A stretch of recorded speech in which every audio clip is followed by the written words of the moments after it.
Assalamualaikum warahmatullahi ta'ala wabarakatuh.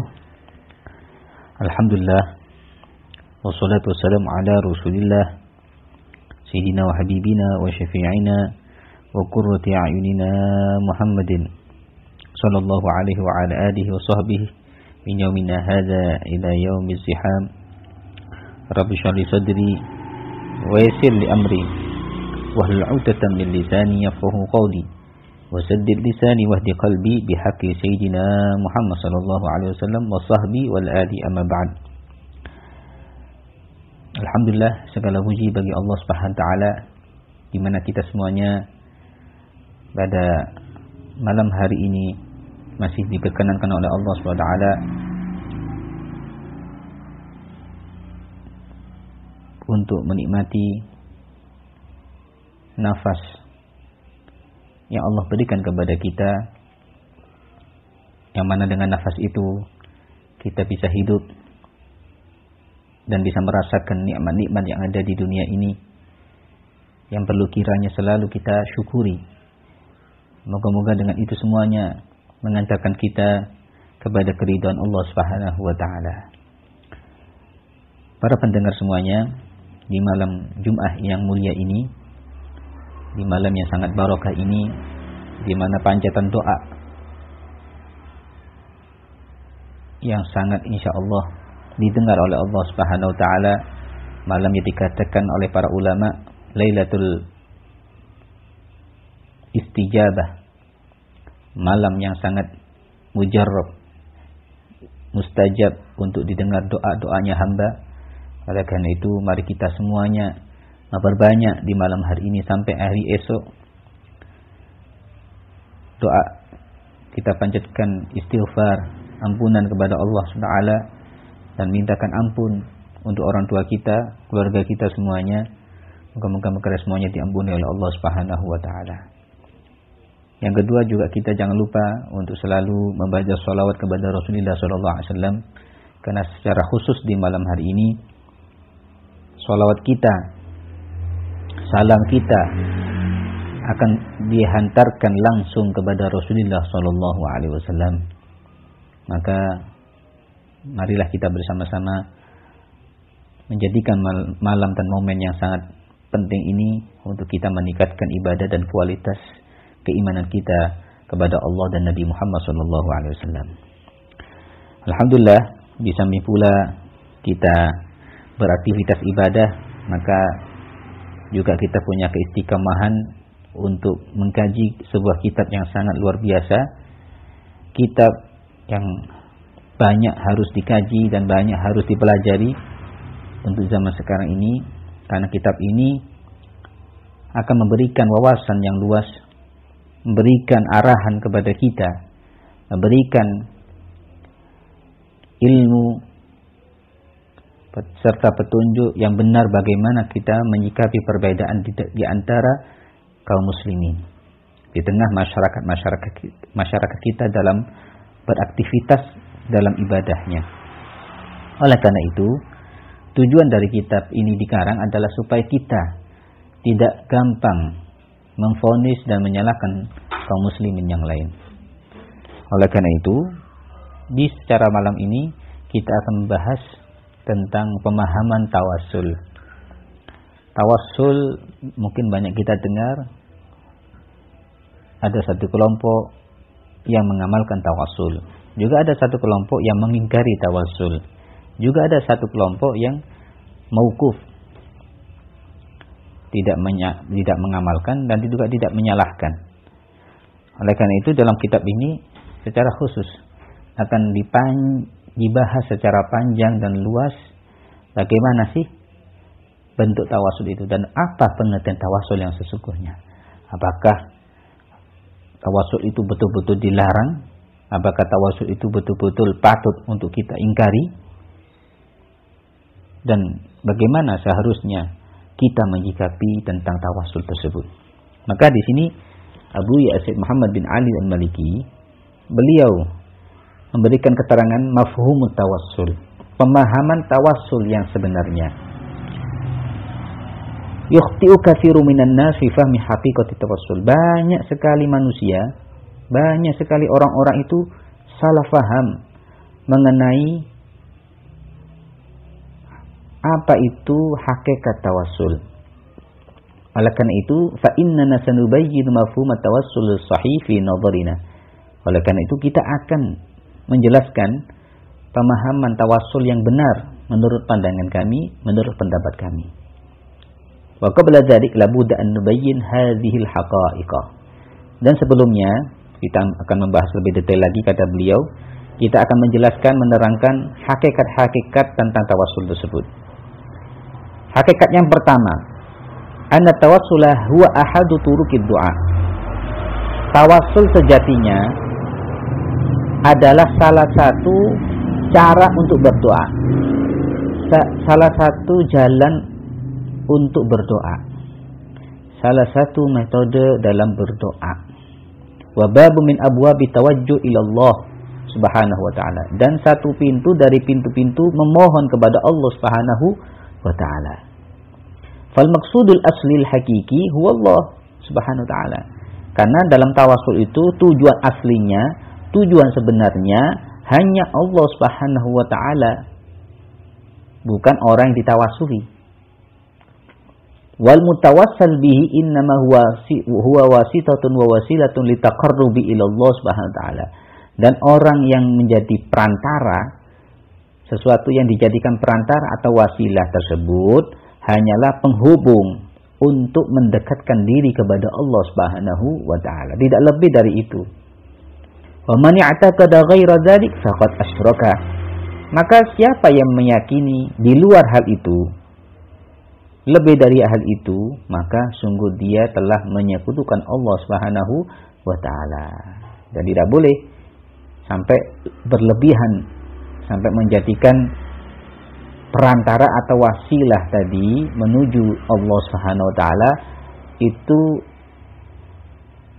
sebagai sesuatu yang bisa memberikan manfaat sendiri. Ya.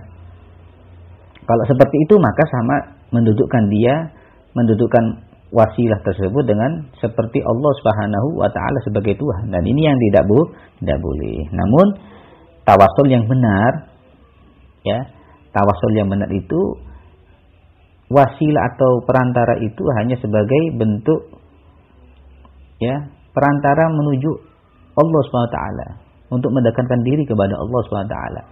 Dan tujuannya kita hanya semata-mata minta hanya kepada Allah, bukan minta kepada perantara tersebut. Ya. Tujuannya hanyalah Allah yang memberikan izin, memberikan apa yang kita minta. Itu sudah umum terjadi dan sudah banyak insya Allah kalau kita pikirkan lebih dalam, tawassul yang dilakukan oleh kaum muslimin pada umumnya itu ini sesuai dengan pemahaman ini. Misalkan kita sama seperti kita ini meminta tolong sama orang hidup. Kita nggak punya uang, kita butuh uang atau butuh pertolongan kepada seorang, maka kita datang sama orang yang bisa membantu kita, maka orang tersebut namanya perantara, mutawassal atau wasilah. Apakah hakikatnya orang itu yang menolong? Tidak. Kita meyakini orang itu hanya perantara. Hakikatnya yang menolong adalah Allah yang memberikan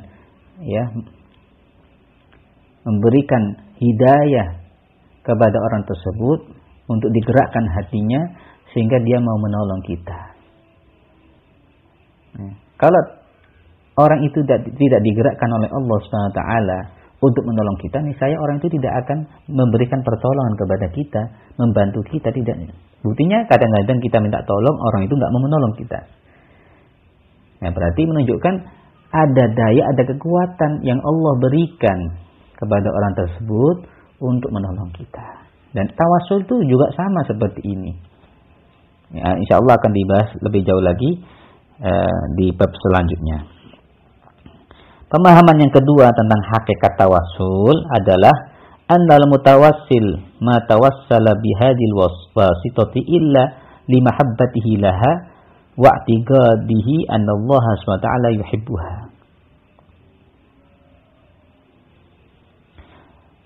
orang yang bertawasul, sesungguhnya orang bertawasul dengan sesuatu perantara.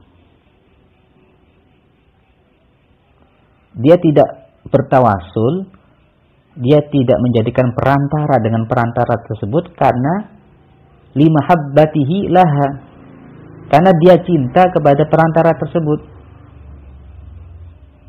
dan dia meyakini annallaha ta'ala yuhibbuha, sesungguhnya Allah Subhanahu wa ta'ala juga mencintai perantara tersebut. Walau dhahara khilafa dzal lakana ab'adun nasi anha wa asyadun nasi karahatan laha. Kalau yang nyatanya berbeda dengan hal itu, maka ya, hal itu termasuk orang ab'adun nasi wa asyadun nasi karahatan laha. Pasti dia akan menjadi sesuatu yang paling menjauhi. Enggak mungkin itu jadikan perantara, enggak mungkin. Sama seperti kita minta tolong sama orang yang kita, menurut kita dia itu bisa membantu kita, bisa menolong kita, otomatis ketika kita datang kepada orang tersebut, kita meyakini orang ini adalah orang yang saya cintai karena saya sayang sama dia, saya cinta dia, dan saya yakin dia bisa membantu saya, dan saya yakin Allah akan memberikan melalui orang tersebut ya pertolongan, kekuatan untuk membantu saya. Itu.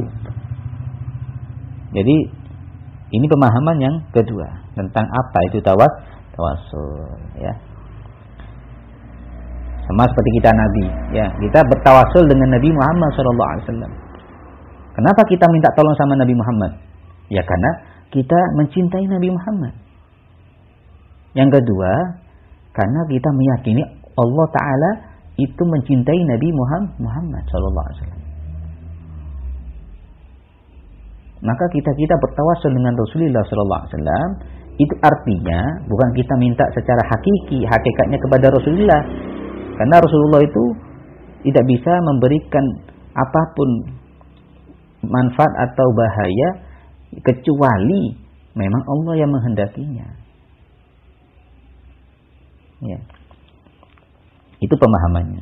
Pemahaman yang ketiga tentang apa itu tawasul, bahwasanya annal mutawassil law ya'taqada anna man tawassala bihi ila Allah yanfa wa yadurru bi nafsi mithlullahi aw dunahu faqad asyraka. Kalau andai kata orang yang bertawassul untuk mendekatkan diri kepada Allah itu meyakini bahwasanya sesuatu atau orang yang dijadikan perantara menuju Allah itu bisa memberi manfaat dan bahaya secara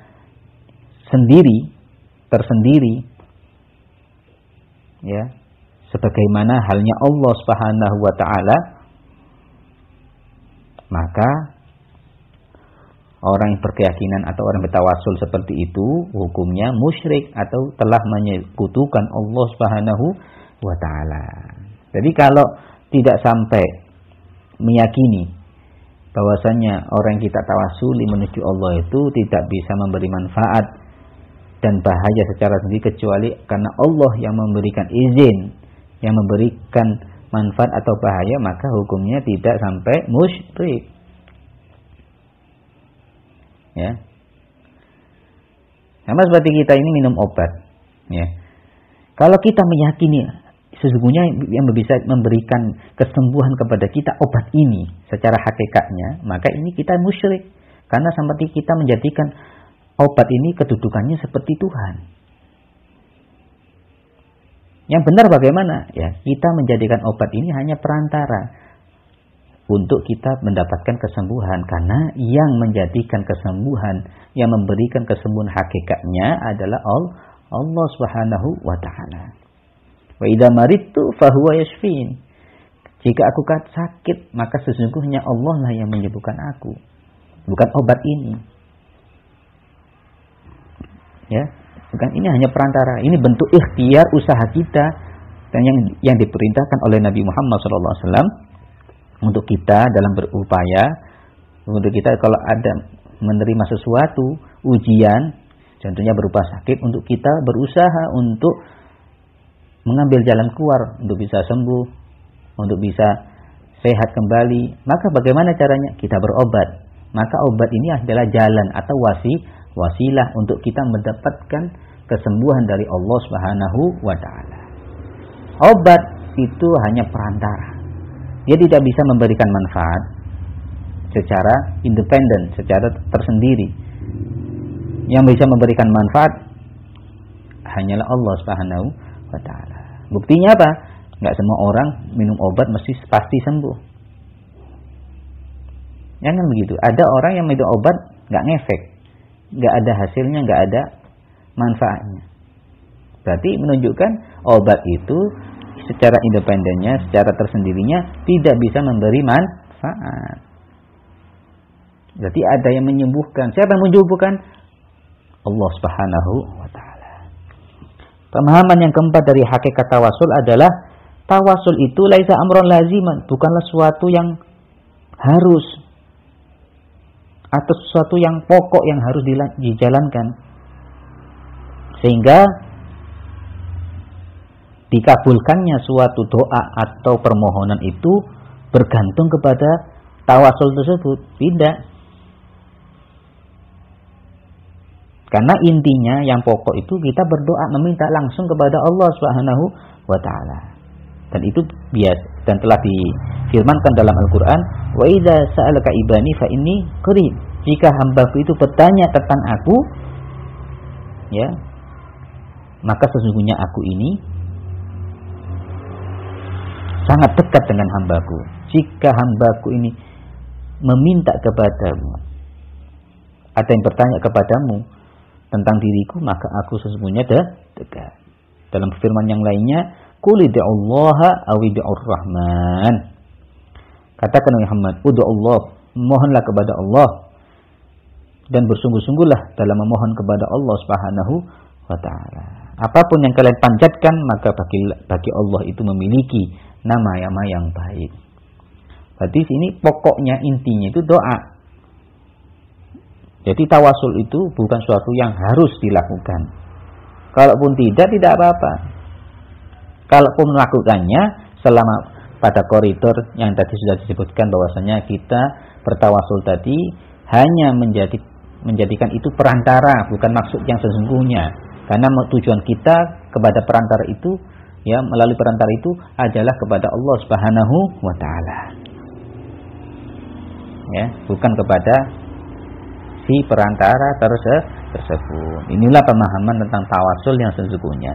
Sehingga, ya, apapun yang dilakukan oleh kaum muslimin dari amaliyah yang biasa dilakukan di tengah-tengah masyarakat seperti tawasul, menjadikan perantara dalam berdoa atau beribadah kepada Allah, ya, selama tujuannya, niatnya dia hanya kepada Allah, hanya mengharap Allah dan meyakini bahwasanya Allah lah yang memberikan, maka itu suatu yang terpuji dan itu tidak termasuk kategori yang disalahkan dalam syariat. Itu apa yang bisa dipahami tentang tawasul. Di sini harus kita cerdas, harus kita cerdik, harus juga kita jangan mudah terprovokasi sehingga kita memvonis hal-hal yang dilakukan atau terjadi di tengah masyarakat seperti menjadikan perantara dalam ibadah itu langsung divonis menjadi musyrik atau keluar dari Islam. Na'udzubillah, tsumma na'udzubillah min dzalik. Itu yang harus diwaspadai. Ya, kalau kita memvonis orang itu kafir, maka sesungguhnya kata Nabi Muhammad SAW, ya, takut kafir itu akan menjadi tertuduh pada salah satunya, pasti akan tertuduh kalau enggak yang membicarakan, yang berbicara kafir itu atau orang yang dikatakan kafir. Kalau ternyata yang orang yang dikatakan kafir itu enggak kafir indallah, maka berarti sejatinya kalau ucapan kafir itu kembali kepada dirinya sendiri. Dan itu yang harus kita takutkan dan harus kita waspadai. Karena hakikat dari syirik atau tidak, dia keluar dari Islam atau tidak, itu yang pertama tergantung kepada niatnya, tujuannya apa. Baru kita bisa menilai dan menghukumi. Ya, tidak bisa langsung bisa kita lihat dari perbuatannya itu. Karena perbuatan itu tidak bisa langsung menjadi hukum salah atau benar. tidak pasti. Oleh karena itu kita harus betul-betul memahami bagaimana meletakkan sesuatu itu pada tempatnya. Kalau tidak seperti itu, maka kita termasuk orang-orang yang menyalahi aturan dan zalim. Waliyadzubillah min dari kurang lebihnya itu yang bisa kita sampaikan. Insyaallah pada pertemuan yang akan datang kita akan membahas lebih jauh lagi, lebih dalam lagi apa itu tawassul, bagaimana bentuk tawassul, ya, bagaimana contoh-contoh tawassul. Apakah sudah dari dulu ada di zaman Nabi tawassul itu? Nah, ini insyaallah kita akan lanjutkan pada kajian-kajian yang akan datang. Wallahu a'lam bishawab.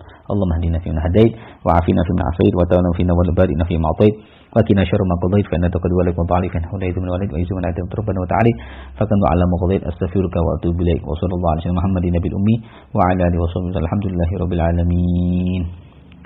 Kunabiyya wa la minkum wassalamu alaikum warahmatullahi wabarakatuh.